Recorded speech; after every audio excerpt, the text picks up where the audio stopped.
할렐루야. 오늘도 거룩한 주일 아침 하나님의 성전에 나와 예배하는 모든 성도들에게 하나님의 위로와 평강이 가득하시기를 주님의 이름으로 축원합니다. 여러분, 지선 전도사님을 아십니까? 이름만 아시는 거 아니에요? 저도 2년 전까지는 그분이 어떤 분인지 사실 몰랐습니다.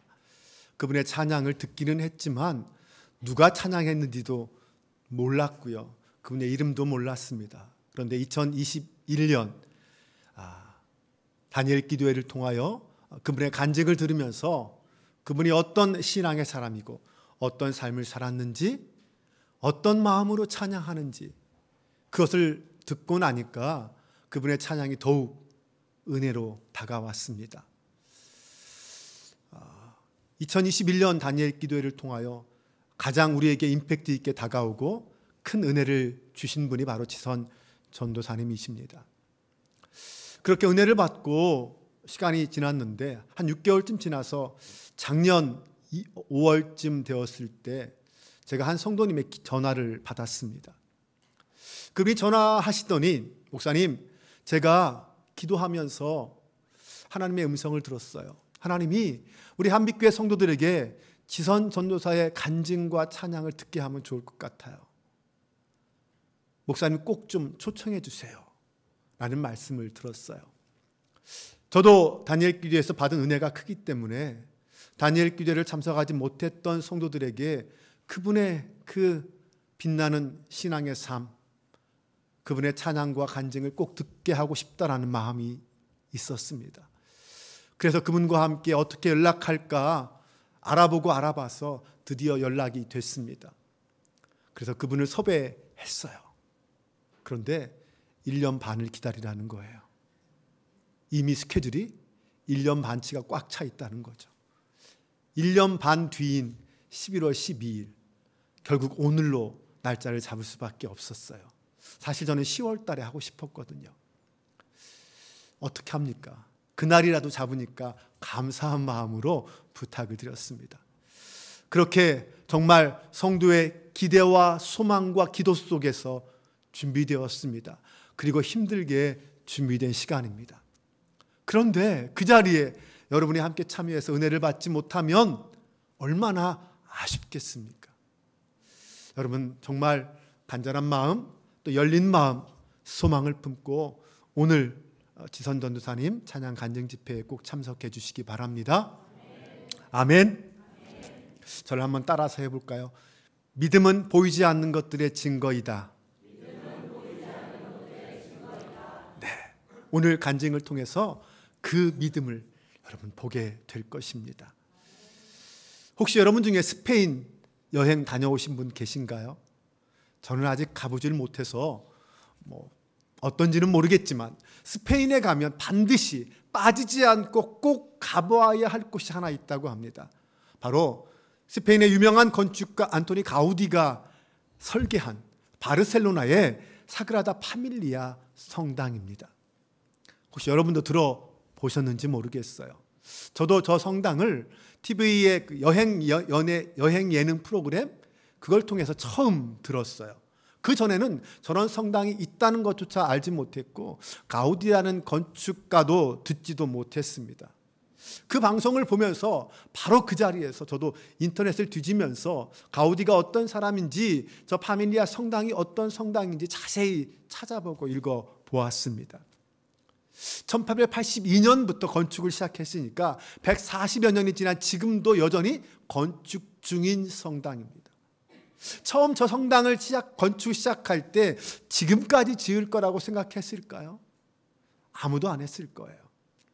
하지만 아직도 지어지고 있고 2026년에 완공 예정이지만 더 걸릴 거라고 짐작하고 있습니다. 우리가 여행을 그렇게 하다 보면 눈에 보이는 아름다운 건축물이 있습니다. 그런데 그 아름답고 웅장한 건축물만 보고 와 하고 감탄만 할 것이 아니죠. 사실 그 이면에는 그것을 존재하게 한 보이지 않는 시간, 그리고 역사, 그리고 수많은 사건들, 거기에 참여한 수많은 공사 참여자들이 있습니다. 그들의 그 모든 보이지 않는 시간과 땀들이 모여서 눈에 보이는 그 아름답고 웅장한 성당이 건축되고 있었던 것입니다. 우리가 보아야 할 것은 바로 그것입니다. 그리고 이제 때가 되면 그 모든 것이 함께 모여서 온전하고 아름다운 건축물로 완성될 것입니다. 여러분, 우리의 종말의 때도 마찬가지입니다. 우리의 인생의 출발점이 있듯이 끝나는 점도 반드시 있습니다. 다만 언제 어떻게 끝나는지만 모를 뿐 우리는 반드시 우리 인생의 마지막이 있다는 그 진리 앞에 서 있습니다. 그럼 그때까지 그 인생의 험난한 여정을 통과하게 만드는 힘은 무엇일까요? 그 긴 기다림의 시간들을 지탱하게 하는 힘은 무엇일까요? 데살로니가 후서 1장 3절에 바울은 이런 말을 고백합니다. 형제자매 여러분, 우리는 여러분을 두고 언제나 하나님께 감사를 드릴 수밖에 없습니다. 그렇게 하는 것이 당연한 일이니 그것은 여러분의 믿음이 크게 자라고 여러분 모두가 각자 서로에게 베푸는 사랑이 더욱 풍성해 가고 있기 때문입니다. 바울은 지금 데살로니가 교회 성도들의 믿음과 사랑을 자랑하고 있습니다. 믿음이 자라고 사랑이 풍성하다라는 것입니다. 교회가 교회다운 교회가 되려면 성도들의 믿음이 자라야 합니다. 또한 성도들의 삶 속에 사랑이 풍성해져야 합니다. 그것이 그 교회가 참 교회라는 증거가 될 것입니다. 믿음이 자란다는 것은 믿음의 수준이 지식의 수준에서 머무르지 않고 삶으로, 행동으로 표현되는 수준까지 자라는 것을 말합니다. 믿음이란 진리 안에 굳게 서는 것입니다. 우리를 위하여 주님께서 십자가에 달려 죽으셨다. 그 주님의 은혜와 사랑이 나를 구원하였다라는 사실을 굳게 믿는 것입니다. 그 하나님만을 신뢰하고 그 하나님께 모든 걸 맡기고 내 인생을 의지하는 것이죠. 이게 믿음입니다. 데살로니가 교회는 그 믿음 위에 성도들이 서 있었던 것입니다. 그래서 그들은 박해 앞에서도 기꺼이 순교를 선택할 수 있을 정도로 믿음이 자랐습니다. 그러니 바울이 그 믿음을 칭찬한 것이죠. 데살로니가 전서와 후서를 보면 거기에는 종말에 대한 이야기를 우리에게 전해줍니다. 데살로니가 전서는 임박한 종말에 대한 기대를 기록하고 있고 데살로니가 후서는 지연된 종말에 대한 이유를 우리에게 설명해 줍니다. 그리스도인들에게 종말은 미래에 대한 기대입니다. 현재 내가 당하는 고난과 시련을 이기게 만드는 힘입니다. 그런데 그 종말이 점점 지연되고 있다라고 생각된다면 언제까지 기다려야 하는가? 도대체 내가 이 고난 속에서 언제까지 참아야 하는가? 라는 생각을 할 수밖에 없을 것입니다. 그때 필요한 것이 믿음이죠. 하나님에 대한 신뢰와 믿음을 가지고 인내하는 것이 필요합니다. 그래서 믿음은 보이지 않는 것이고 동시에 보이지 않는 것을 향하여 가게 하는 힘입니다. 히브리서 11장 1절을 보면 믿음은 바라는 것들의 실상이요 보이지 않는 것들의 증거다라고 합니다. 믿음은 보이지 않는 것들을 향하여 나아가게 만드는 힘입니다. 아브라함은 약속의 땅을 향해 길을 떠났습니다. 히브리서 11장 8절은 이렇게 말합니다. 믿음으로 아브라함은 부르심을 받았을 때에 순종하여 장래의 유업으로 받을 땅에 나아갈새 갈 바를 알지 못하고 나아갔다. 아브라함이 하나님의 부르심에 순종하여 길을 갔지만 그는 갈 바를 알지 못하고 갔습니다. 그게 무슨 말입니까? 지금으로 말하면 지도도 없이, 나침반도 없이, 내비게이션도 없이, 핸드폰 없이 빈손으로 길을 떠났다는 것입니다. 그가 그렇게 할 수 있었던 것은 오직 믿음의 눈으로 하나님이 바라실 그 성을 바라보았기 때문입니다. 우리의 신앙이란 눈에 보이는 것과 보이지 않는 것 사이의 전쟁입니다. 십계명의 제2계명은 우상에 관한 말입니다. 너를 위하여 새긴 우상을 만들지 말고 또 위로 하늘에 있는 것이나 아래로 땅에 있는 것이나 땅 안에 물속에 있는 것의 어떤 형상도 만들지 말라. 우상은요, 눈에 보이는 것들입니다. 네, 눈에 보이는 신을 만드는 이유가 무엇일까요? 그거에 내가 원하는 것을 투영합니다. 그리고 내 생각대로 그 신을 조작합니다. 그러기 때문에 눈에 보이는 신을 자신이 만드는 거예요. 신이란 본래 신앙의 대상이 되어야 하는데, 네, 자신이 원하는 것을 만들어 놓고 이것을 믿으라, 이것을 믿는다 라고 합니다. 그러니 그 신이 진짜일 수가 있겠습니까? 하지만 하나님은 보이지 않는 하나님이십니다. 그러므로 그 하나님을 찬양하고 신앙한다는 것은 보이지 않는 그 믿음의 길을 걸어간다는 것을 말합니다. 그래서 생각보다 그 길이 쉽지 않습니다. 믿음이 없으면 그 길을 갈 수 없고 종말의 때까지 기다릴 수 없습니다. 그래서 베드로는 이렇게 말했습니다. 예수를 너희가 보지 못하였으나 사랑하는도다. 이제도 보지 못하나 믿고 말할 수 없는 영광스러운 즐거움으로 기뻐하니. 바울은 데살로니가 성도들의 믿음이 예수 그리스도를 직접 볼 수 없는 믿음이었지만 사랑하는 믿음, 믿는 믿음이라고 고백합니다. 우리의 믿음이 보는 것보다 더 중요한 것이 있습니다. 네, 보는 것이 중요한 것이 아니라 그 믿음이 어떤 믿음이냐라는 거죠. 보이지 않는 것을 믿는 믿음이냐. 또한 바울은 그들에게 서로 사랑이 풍성했다고 말합니다. 그리스도의 사랑은요, 서로 차별하지 않습니다. 내 주변에 있는 몇 사람만 사랑하는 것이 아니라는 거예요. 우리는 모두 서로가 서로에게 사랑을 베풀어야 합니다. 교회 안에 들어오면 그 사랑이 풍성하게 느껴져야 합니다. 그런데 이것은요, 말로 해서 되지 않습니다. 누가 말을 하지 않아도 그 사랑이 느껴져야 합니다. 사랑 많으신 장로님, 사랑 많으신 권사님, 집사님이 계시면 됩니다. 엄마 아빠에게 말하지 못하는 속사정까지도 터놓고 이야기하고 함께 기도할 수 있는 권사님이 계시면 사랑 많은 교회가 됩니다. 그래야 진짜 교회다운 교회, 사랑이 풍성한 교회가 아닐까요? 제가 우리 교회에 등록하는 새가족들에게 가장 많이 듣는 말 중에 하나가, 우리 교회는 분위기가 따뜻한 교회, 성도들의 얼굴이 환한 교회라는 말을 듣습니다. 그 말은 우리 안에 사랑이 풍성하다는 말인 줄로 믿습니다. 우리 한빛교회가 더욱 사랑이 풍성한 교회, 그 믿음이 날마다 자라는 교회가 되기를 주님의 이름으로 축원합니다. 사랑하는 여러분, 바로 이 믿음과 사랑이 우리의 삶을 모든 환난과 박해로부터 견디게 하는 힘입니다.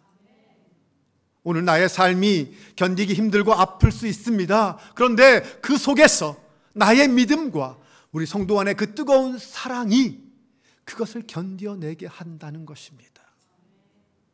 데살로니가 교회에는 바로 이 훌륭한 점이 있었습니다. 4절에 보면, 그러므로 우리는 온갖 박해와 환난 가운데서도 여러분이 간직한 그 인내와 믿음을 두고서 하나님의 여러 교회에서 여러분을 자랑하고 있습니다. 데살로니가 교회가 바울의 자랑이 된 것은 그들의 삶의 현장에 비록 여전히 환난과 핍박이 있었지만 여전히 그들은 인내와 믿음을 가지고 그 환난과 핍박을 견뎌내고 있었기 때문입니다. 여러분, 조개 속에서 진주가 어떻게 만들어지는지 아십니까?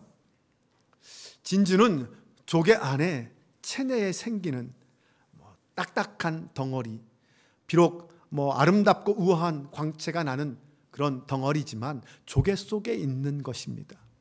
탄산칼슘이 주성분이에요.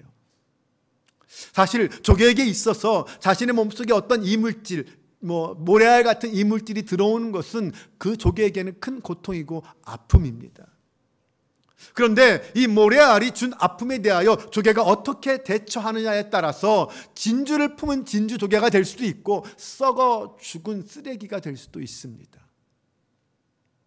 조개 속으로 이물질이 들어오면 조개는 그것을 없애기 위해서 자기 몸의 껍데기를 만드는, 그 조개 껍데기를 만드는 요소인 이 탄산칼슘을 분비합니다.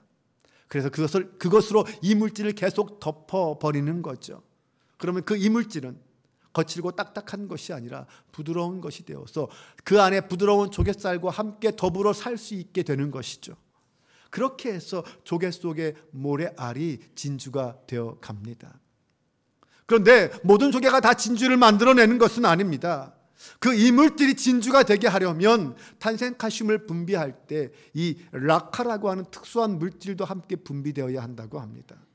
그런데 그것을 분비하는 것은 조개에게는 큰 고통이라고 합니다. 그럼에도 그 고통을 참아 견뎌내면서 라카를 발산하면 모래알은 드디어 진주가 되어 가는 것이죠. 반면에 썩는 것은 아주 간단합니다. 모래알이 들어오면 그냥 그대로 놔두는 것입니다. 그러면 그 모래가 몸에 상처를 내게 되고 그것이 결국 그것도 놔두게 되면 그 몸이 썩어서 결국은 죽고 마는 것입니다. 죽어 쓰레기가 되고 마는 거죠. 여러분, 우리 인생도 신앙도 마찬가지입니다. 역경과 어려움이 올 때 당당하게 거기에 맞서서 라카를 발산하면 진주를 만드는 인생이 될 수 있지만, 역경이 올 때 이제는 끝이다, 스스로 자포자기하고 절망하고 소극적이고 비관적으로 대처하면, 현실을 도피하여 살다 보면 결국 썩은 조개처럼 비참하게 끝나는 인생이 되고 말 것입니다. 모래알이 들어오는 아픔은 누구나 겪을 수 있는 아픔입니다.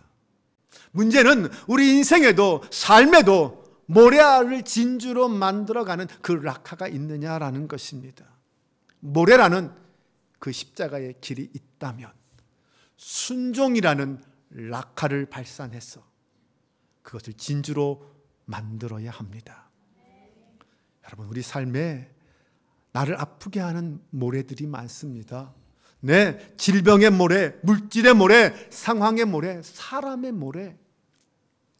그러나 순종과 믿음이라는 라카로 그것을 감싸면 그것은 오히려 진주가 되고 축복이 됨을 믿으시기 바랍니다.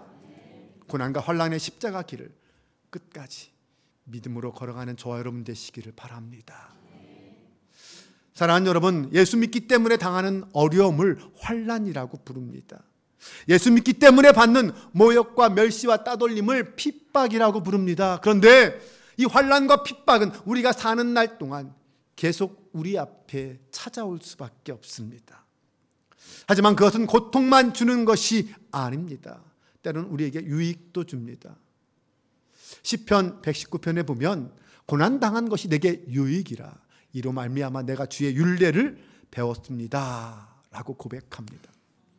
고난당한 것, 핍박당한 것, 그런 것들이 어떻게 나에게 유익이냐라고 답답해 하실 분도 계실 것입니다. 그러나 적어도 신앙생활을 하는 사람에게는 닥치는 어려움과 환난과 핍박은 그것을 통하여 주님을 닮게 하고 주님의 음성을 듣게 합니다. 그래서 유익입니다. 평상시는 잘 모릅니다. 편안할 때는 잘 모릅니다. 그런데 그가 참으로 예수 잘 믿는 사람인지 아닌지, 그의 신앙이 신실한지 그렇지 않은지는 어려움이 닥치면 알 수 있습니다. 우리는 신앙생활을 하면서 듣지 않아야 될 소리 들을 수 있습니다. 당하지 않아야 될 일 겪을 수 있습니다. 내 삶의 근본부터 흔드는 고난을 받을 수도 있습니다. 그때 믿음의 사람은 그 문제 앞에서 기도합니다. 기도하다가 하나님의 뜻을 깨닫고 하나님의 음성을 듣습니다. 하지만 믿음이 없는 사람은 그때 하나님을 의심하고 원망하고 불평하다가 마침내는 타락하고 말 것입니다. 그래서 환난과 핍박이 오면 예수 믿는 진실한 사람인지 아닌지가 구별될 수밖에 없습니다. 지난주 지방의 연합성회에서 강사 목사님의 말씀이 그 주제가 기도에 대한 것이었죠. 기도는 하나님의 일이다라고 했습니다. 환난이나 고난은 하나님께서 우리로 하여금 기도를 통하여 하나님의 뜻을 깨닫게 하는 도구다라고 했습니다. 기도하지 않으면 그 환난과 핍박이 나를 넘어뜨리고 절망과 고통에 빠지게 합니다. 하지만 기도하는 사람에게 환난과 핍박은 주님의 말씀을 깨닫게 하는 유익이 있다고 했습니다. 도리어 주님의 음성을 듣게 되고 내 삶의 길을 찾게 될 것입니다. 기도만이 우리의 믿음을 믿음 되게 합니다. 기도만이 보이지 않는 영적 세상을 바라보는 믿음을 갖게 합니다. 데살로니가 성도들은 환난과 박해 속에서 믿음으로 인내했습니다. 그때 그들의 믿음은요, 종말에 대한 믿음이었습니다. 때가 차면 주님의 재림의 날, 그 마지막 심판의 날이 반드시 온다라는 믿음이었습니다. 그래서 그들은 죽음과 핍박의 고난 속에서도 끝까지 인내하며 참아낼 수 있었던 것입니다. 보이지 않는 종말을 보이지 않는 믿음으로 견디며 오늘을 지탱해 온 것입니다. 재림의 소망, 부활의 소망으로 서로를 격려하며 위로하면서 사랑함으로 함께 견뎌낸 것이죠. 사람들은 눈에 보이는 것만 믿습니다. 그리고 눈에 보이는 것들을 자랑하죠. 자신의 부와 사회적 지위를 그렇게 자랑합니다. 하지만 이것들은 언젠가는 변합니다. 시간이 지나면 쇠하고 사라집니다. 결코 영원하지 않습니다. 그래서 거기에 소망을 두면 언젠가는 실망하고 낙심하게 되어 있습니다. 그러나 보이지 않는 것은 측량할 수도 없고 비교할 수도 없습니다. 그래서 보이지 않는 믿음을 가지고 있다는 것이 얼마나 큰 가치인지 모릅니다. 바울이 데살로니가 교회의 인내와 믿음과 사랑을 자랑한 이유는 바로 그것입니다. 바울은 부자도 가난한 자도 사회적 지위의 높낮이도 교회 안에서는 아무런 의미가 없고 오직 믿음과 사랑만이 가치가 있다는 것을 알았던 것입니다. 우리의 믿음은 선명해야 합니다. 히브리서 11장 35절에 보면 또 어떤 이들은 더 좋은 부활을 얻고자 하여 심한 고문을 받되 구차히 풀려나기를 원하지 아니하였다. 여러분 상상이 가십니까? 감옥에 갇혀서 순교를 당할 터인데, 죽임을 당할 터인데 풀려나려고 노력하지 않았어요. 차라리 죽겠다라고 말합니다. 이게 가능한 얘기입니까? 심한 고문이라고 번역된 툼파노조라는 단어는요, 둥그런 이 북 모양의 고문대 위에서 잔인하게 사람을 죽이는 형벌을 말합니다. 그들은 그런 형벌 가운데 죽임을 당하며 순교를 당했던 것입니다. 왜냐하면 그들에게는 부활의 소망이 있었기 때문입니다. 부활에 대한 믿음, 그 소망이 그런 고난과 핍박을 견디게 한 것입니다. 만약 그들의 믿음이 흐릿하거나 불확실했다면 결코 그들은 그런 고난을, 그런 고문을 받지 않았을 것입니다. 그러나 그들은 그 믿음을 실상으로 가지고 있었습니다. 그러기에 그 어떤 고문에도 구차하게 풀려나기를 원하지 않았습니다. 오늘 나에게 이 믿음이 있을까요? 오늘 우리에게 필요한 믿음은 무엇입니까? 내 삶에 다가오는 그 시련과 환난 속에서 그것을 참고 견뎌내며 이겨내는 믿음, 그 믿음이 있어야 하는데 그 믿음은 흐릿하지 않습니다. 불확실하지 않습니다. 선명합니다. 오늘 나에게 그런 믿음을 요구하는 사건이 있습니까? 문제가 가로막혀 있습니까? 가정의 문제, 직장의 문제, 사업, 인간관계 다양한 문제 앞에서 하나님은 오늘도 우리에게 이 분명하고 선명한 믿음을 요구하십니다. 우리에게 찾아온 고난과 종말은 우리에게 이렇게 묻습니다. 너에게 하나님은 정말로 하나님이냐? 예수 그리스도가 너의 생명의 주인이냐? 너에게 믿음은 바라는 것들의 실상이냐? 너는 믿음으로 모든 세계가 지어진 줄을 믿느냐? 그날에 부활할 것을 너가 믿느냐? 고난에도 내 믿음이 흔들리지 않을 수 있느냐? 주님의 다시 오심을 너가 믿느냐? 이 질문 앞에 오늘 여러분은 무엇이라 대답하시겠습니까? 우리 인생 속에 때때로 찾아오는 고난 앞에서 오늘 저와 여러분의 믿음이 더욱 견고해지시기를 주님의 이름으로 축원합니다. 사랑하는 여러분, 무엇보다 우리의 믿음은 헛되고 무익한 것을 쫓는 믿음이 되어서는 안 될 것입니다. 한 어린아이가 설날에 세배하러 가다가 길에서 500원짜리 동전 하나를 주었습니다. 새해 첫날 내가 이렇게 운이 좋다니 너무 기뻤습니다. 이 운이 계속되기를 기대했습니다. 그래서 그날부터 그 아이는 혹시나 길가에 동전이 떨어져 있지 않나 하고 땅바닥을 쳐다보며 걷기 시작했습니다. 학교를 가도 복도나 운동장에 혹시나 동전이 떨어져 있지 않나 정신을 오직 거기에 쏟았습니다.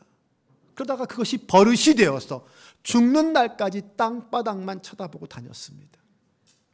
그 덕에 그는 평생 500원짜리 동전 수천 개를 주었습니다. 네, 임자 없는 100원짜리 동전 수없이 주었습니다. 그런데 그의 어깨는 그만 굽어들었고 한 번도 제대로 높고 푸른 하늘을 쳐다보지도 못했습니다. 그의 성격은 점점 이기적이 되어져 갔고 외골수가 되었습니다.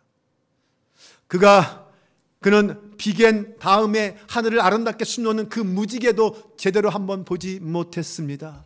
저녁 노을의 그 장엄함도 바라보지 못했습니다. 붉게 타오르는 단풍도 바라보지 못했고 거리를 스쳐 지나가는 소녀들의 활짝 핀 웃음도 보지 못했습니다. 우리는 자칫 우리의 인생을 잘못 설정하면 그런 인생이 될 수 있습니다. 그렇게 되면 허망하게 끝나는 인생이 될 것입니다. 헛되고 무익한 것에 매달려 허무한 인생으로 끝나지 않기를 바랍니다. 고난과 핍박을 두려워하거나 숨지 말고 피하지 말고 용감하게 맞서시기 바랍니다. 우리의 험난한 인생길을 끝까지 통과하게 만드는 힘, 그 믿음으로 살아가시기 바랍니다. 하나님의 은혜와 사랑을 바라며 험한 세상을 향하여 선명하고 확실하고 흔들리지 않는 믿음으로 당당하게 살아가는 저와 여러분 되시기를 바랍니다. 우리 함께 이 시간 그 믿음을 찬양으로 고백합시다. 세상 흔들리고 사람들은 변하여도 나는 주님만을 섬기리. 오직 믿음으로 살겠습니다. 이 찬양 함께 믿음으로 고백하며 나아갑니다.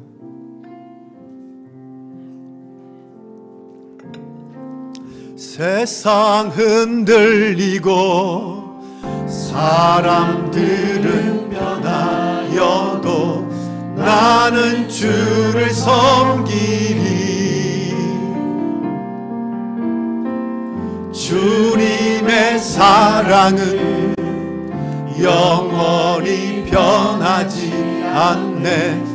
나는 주를 신뢰해. 다시 한번 고백합니다. 믿음 흔들리고 사람들은 변하여도 나는 주를 섬기리. 주님의 나라는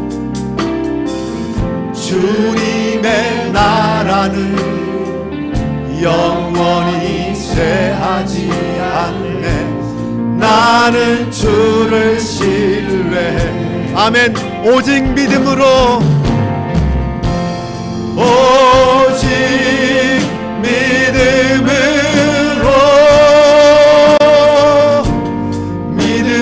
내가 살리라. 아멘. 오직 믿음으로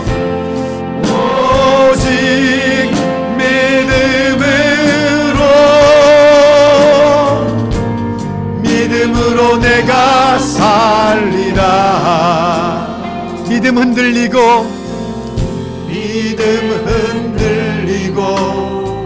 사람들 주를 떠나도 나는 주를 섬기니. 주님의 나라는 영원히 쇠하지 않네. 나는 주를 신뢰해. 아멘. 오직 믿음으로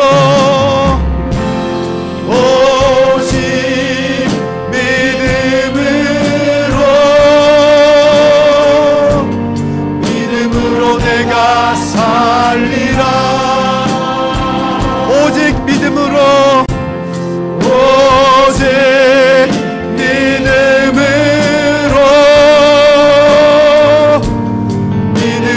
내가 살리라. 오직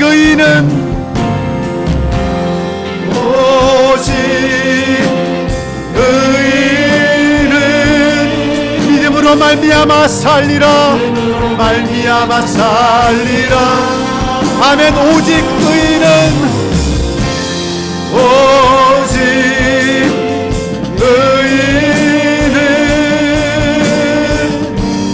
믿음으로 말미암아 살리라. 우리 함께 이 시간 기도하길 원합니다.